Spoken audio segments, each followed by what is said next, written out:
We come much earlier than Uyghurs being re-educated in 1957. So the West's concept about that is really not respectful because you're choosing topics rather than giving even hands about the situation.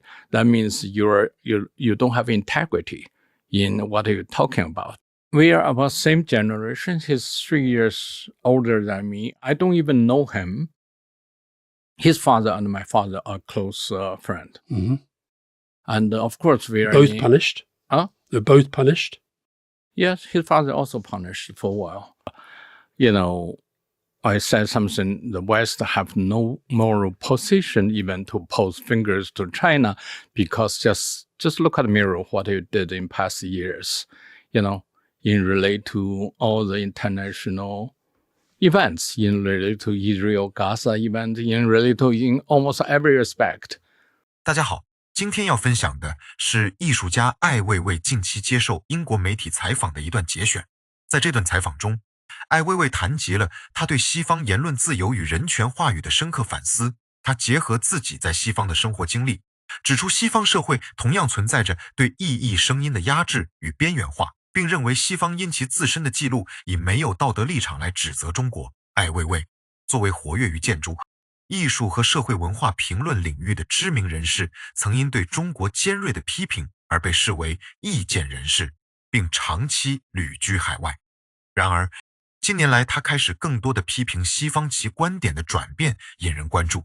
在本次访谈中，他不仅谈到了朱利安、阿桑奇的遭遇，西方媒体的双重标准，还比较了新疆与加沙的不同处境，并分享了他对东西方文化、政治以及个人身份的独特见解。下面我们来看看他在本次访谈中是怎么说的。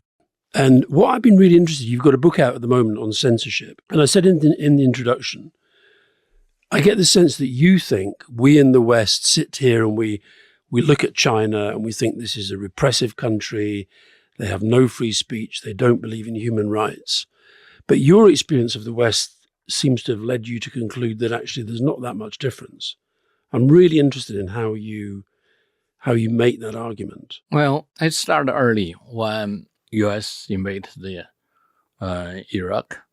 That time I was in New York. I was in part of this anti-war coverage. I take my photos and, the demonstration. I realized the one demonstrate have less people than the police. Police on the two sides of the street. For the bypasser, you cannot even see demonstrators. You only see police there. So you can see this is typical police state. You would allow people to demonstrate, but their voice can never be really covered. Or even those act up, those gays parade demonstration can never be heard. They have to find a strategy to running on highway, to stop the highway. Then journalists would report the incident. So this is very established capitalism society, media, and the education, and it's all being controlled so well, and to tell you what is wrong, what is right, and which is not so different from the Chinese society, except it seems, yes, you can have some voice, but your voice can never really be heard. There's a very interesting moment with Alexander Solzhenitsyn when he moves from Russia to America. He criticized America. He had been a dissident criticizing the Soviet Union, and then in a favorite speech, he criticized America. But it's very difficult to hear because we want to say, come on, these two things are not the same. Nobody detained you for 81 days.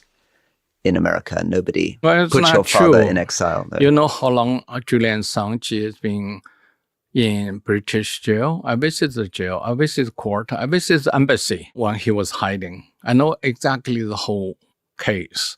He was pulled out by British agent from the embassy. That is already pretty strange image. Everybody will remember he was carried out. Then he was being put in there without those heavy public pressure. He can end up his life in there. So then now you ask what kind of crime he really made.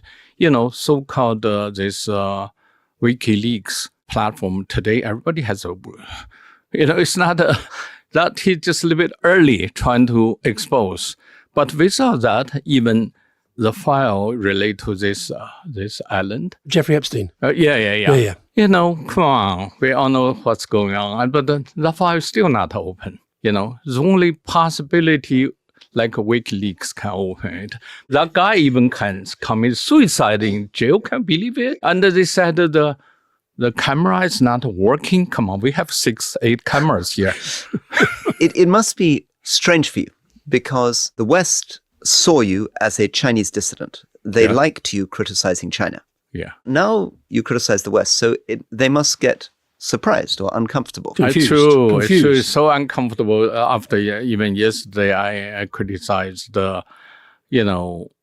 I said something, the West have no moral position even to pose fingers to China because just look at the mirror, what you did in past years, in relate to all the international events, in relate to Israel-Gaza event, in relate to in almost every respect.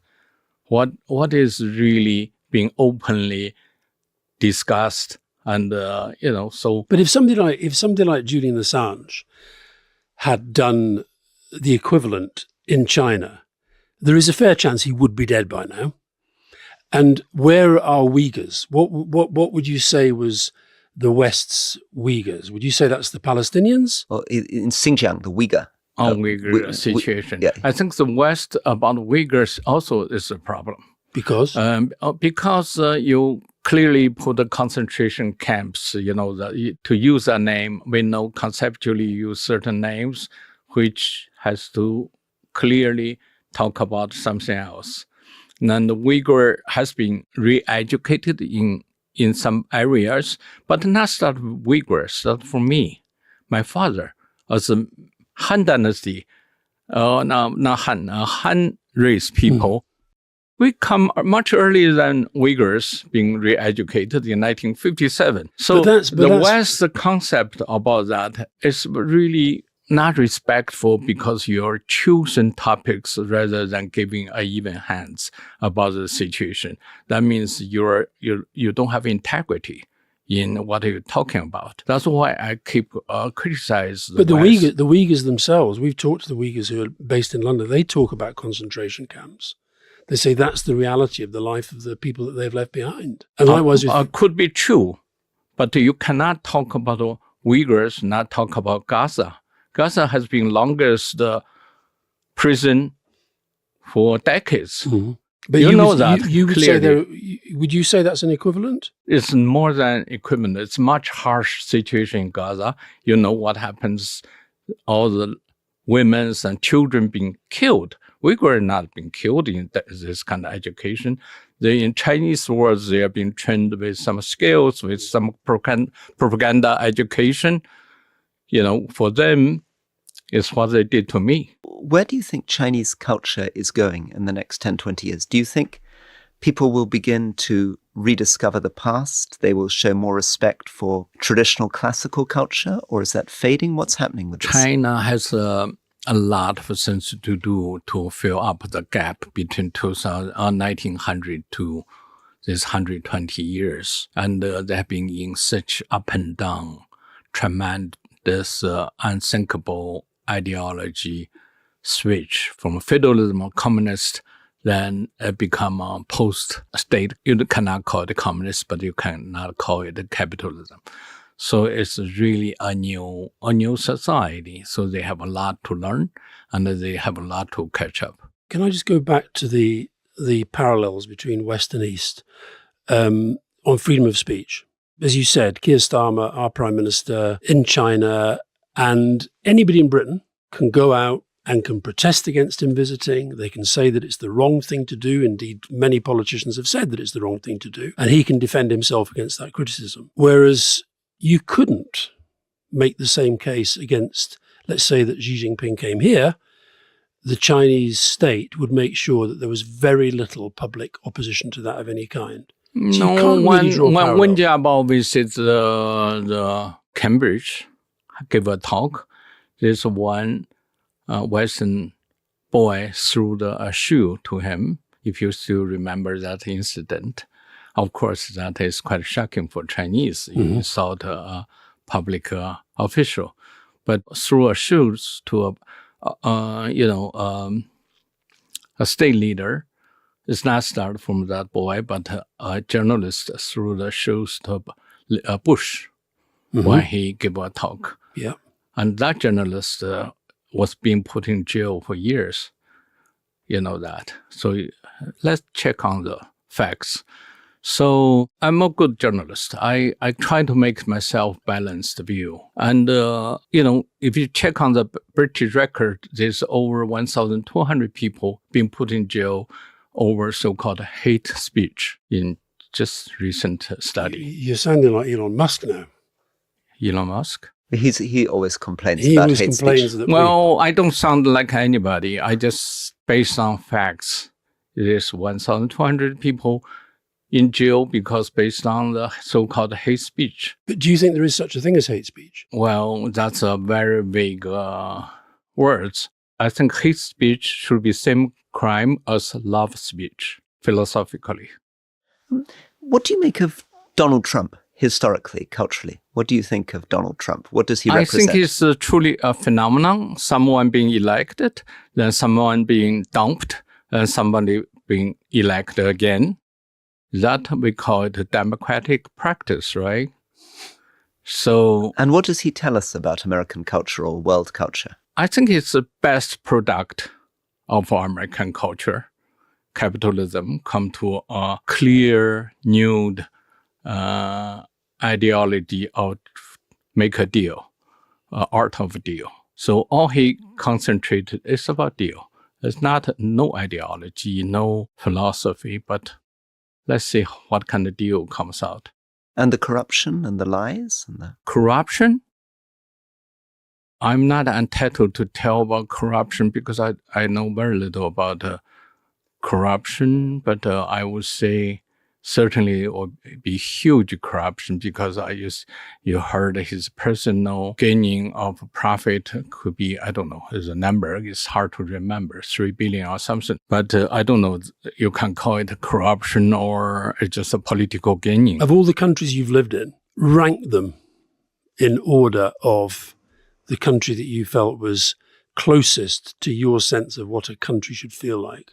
You've had China, you've had Britain, you've had Germany, you've had Portugal. Is there any one of those countries? Because you said at the start, you never really felt at home in China. You never really felt at home in the United States.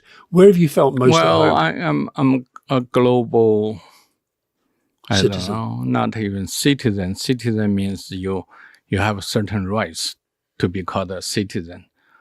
I'm just, I don't know, a creature which maybe most fit into my ideology would be the moon. The moon? Yeah. You're like Elon Musk again now. He doesn't really interest in the moon. He interested in some... Mars. He's Mars. Yeah, I think he should be sent into Mars. Okay. One-way ticket. Yes. Are you interested in the idea of the scholar gentleman, like your father, your grandfather? Do you think this is an important idea for life? I think it is absolutely most important idea for an individual can be proud of is to be a independent thinker and to act on your belief. And explain a little bit more about the idea of this Chinese idea for people so they can understand. Chinese idea about a scholar rather is not just to help to build your inner strength, but also to serve the mass, to serve the people. So in old time, all the king and the scholars only have one goal to serve the bigger purpose. Can be poet, can be writer. They all write calligraphy. They all have a deep understanding of past, and that always been considered as the highest virtue. You said earlier you had a lot of respect for Mao, or there was a lot of respect for Mao. You clearly had respect for Deng Xiaoping. What's your assessment of President Xi? We are about same generation. He's 3 years older than me. I don't even know him. His father and my father are close friend. Mm-hmm. And of course we are... Both punished? Huh? They're both punished? Yes, his father also punished for a while. But that's in revolution, being polished, how to say, being purged, or it's not exactly a bad thing, because it's too many struggles in different moment. I cannot give personal adjustment about him. Assessment, yeah. Assessment only because I'm not in the same position. I'm as an individual artist. He is taking care of this big state. But from foreign policy, I would agree with him. Not him, but China's national policy in relate to Middle East, in relate to world peace, in relate to nobody should or interfere other nations' business, not like U.S., not like Britain. But Russia and Ukraine? Russia, Ukraine? Russia and Ukraine, they also kept themselves as a neutral position. They are not really support Russian. They are associated with Russian because geopolitics is, if they don't, because U.S., also because West, without NATO, without U.S., there's no such a war. So this is clear. Can I, we're moving back and forth, but I think my final question, I want to bring you back to the idea of the scholar and the gentleman. So, thank you. So, for example, in the Tang dynasty, often the officials would leave the imperial court and then they would return back to the countryside. Tell me a little bit about what this means in terms of people's lives, the meaning of their life, their spirituality. I thank you for mentioning those details because it seems you are a profound scholar in terms of history. I only can, from my experience, during Cultural Revolution, although very end, Chairman Mao had the idea all the educated university students should go back to factory and farming. They said this is a much bigger world and you can do so many things when you are there. At the beginning, people do not really understand, but I do understand. President Xi has been working in the very bottom. I grew up in the very bottom. So I think what teaches the most is not school, but really about society, about the people, about struggle from the bottom. My final question. I mentioned in the introduction that you've focused a lot in your work now on the theme of refugees. And as we said, you lived in Germany, and there was a point where Germany took in an awful lot of Syrian refugees. And you said this: Europeans should not have the privilege to feel any moral superiority. Asking for gratitude from those who are struggling makes me sick. And I just wondered what you think governments should be doing about the extraordinary refugee flows. Yeah, this is a question with such a complex level. Now we are dealing something like let's say it's a cancer. Then in the West, we always think that cancer, we have to cut it off. We have to use all kind of treatment. But with Chinese medicine, we think we have to provide that become a cancer. That's a living style. That's some kind of philosophy. And what you eat, what you're behaving. So prevent that is much more important than to just treat it. That's the Chinese medicine's philosophy. I totally agree. With refugee situation, we have to look at the history of why so many people have to pull out themselves with their family, their language, their tradition, their religion, come to some place like Germany or Switzerland, which completely very hard to settle. Even for me, not as that kind of refugee, still very hard for me to settle. So we have to have a compassion and to understand they are escaped the war and the famine, and who caused those war and famine. We have to really question ourselves why we don't help them to stay at their home. Thank you very much. Thank you, Yitan. Thank you. Thank you. Thank you. 看完这期视频，说实话，最让我感慨的其实不是艾未未那些依然尖锐的言辞，而是他身份和立场的这种巨大转变背后所折射出的一个更深层的问题：我们究竟该如何看待自由与话语权？艾未未一个曾经被西方世界捧为持不同政见者标杆的人物，如今却反过来撕开了西方言论自由的华丽伪装。这本身就极具讽刺意味，也足够发人深省。他提到了一个非常关键的点，在西方你或许被允许呐喊，但你的声音能否被听见，决定权从来不在你手里。他被资本、被主流媒体精心的隔离和边缘化了。你可以在一个被划定的角落里尽情表演，但对主流社会和国家决策毫无波澜。这不正是对所谓言论自由最大的讽刺吗？这种自由的本质更像是一种被许可的表演，其目的恰恰是为了证明我们允许不同意见，从而巩固其制度的所谓合法性。而媒体的控制也并非通过粗暴的行政命令，而是通过资本的力量。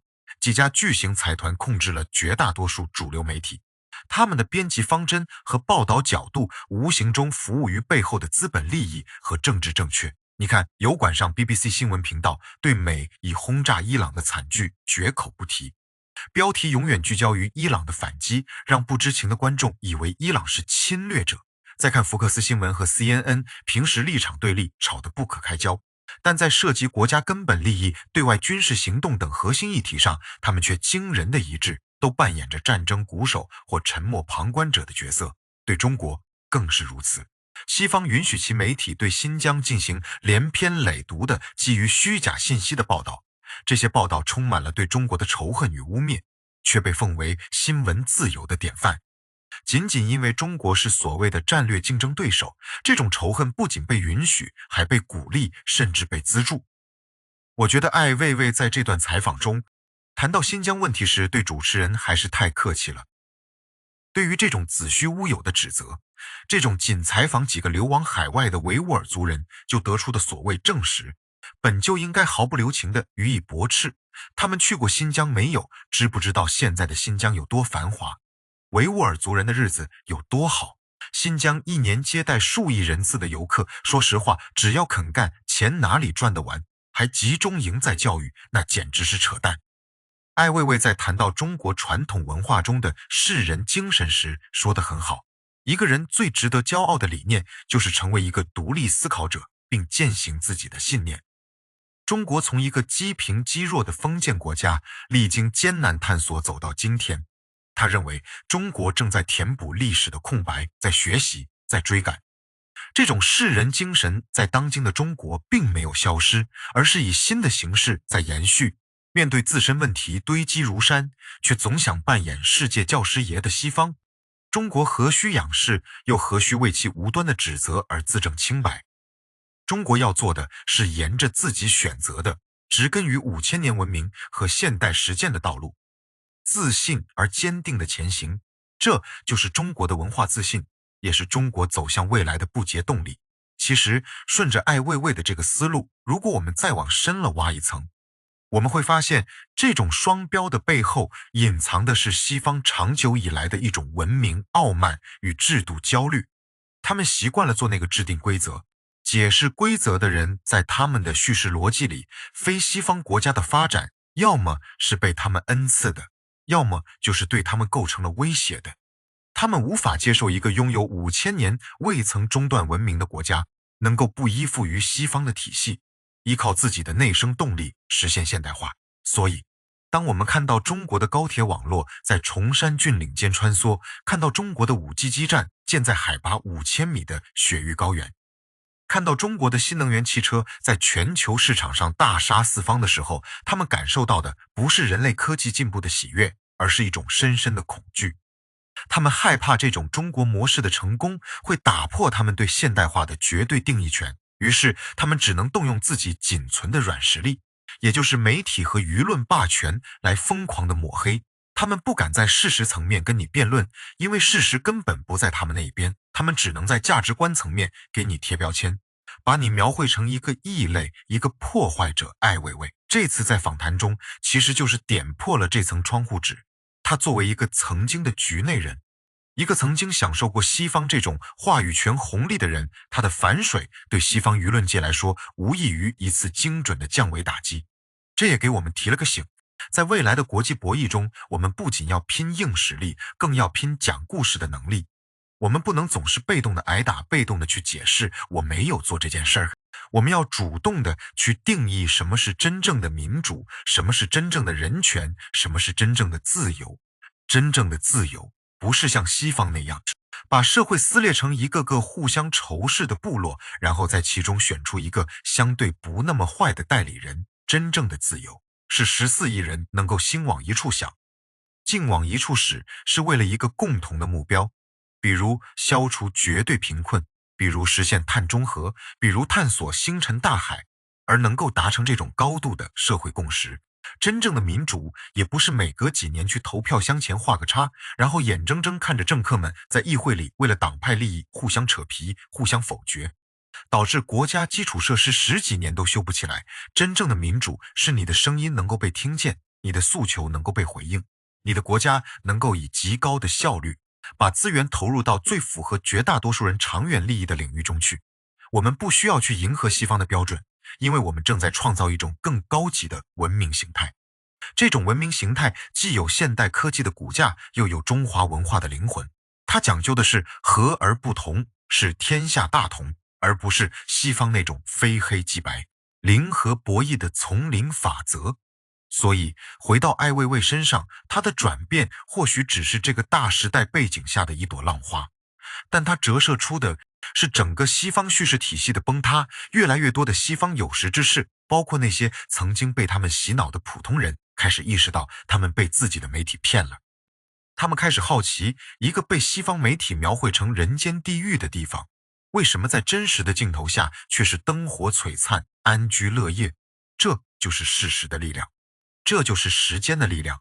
我们常说公道自在人心，但在信息时代，如果没有强大的传播能力，公道是会被掩盖的。所以这也是为什么我们现在要大力发展自己的国际传播体系，不是为了去说服那些铁了心要反华的人，那是徒劳的，而是为了告诉世界上那些沉默的大多数，那些同样在寻找发展道路的南方国家，看这里还有另一种选择，这里还有一种可能。这期视频从艾未未的访谈切入，聊得稍微有点深了，也有点远了。但我觉得在这个喧嚣的时代，我们太需要这种深度的思考了。我们不能被碎片化的信息牵着鼻子走，我们不能让别人的大脑成为我们思想的跑马场。保持清醒，保持独立思考，不盲从，不盲信，用我们自己的眼睛去看世界，用我们自己的逻辑去判断是非，这才是我们在面对这个100年未有之大变局时最该有的姿态。好了，这期视频就到这里了。制作视频不易，如果您觉得做得不错，谢谢您动动手指订阅本频道。如果您有更多想法或者建议，也可以在评论区告诉我，我都会认真阅读。下期见。加视频结尾文案约9分钟。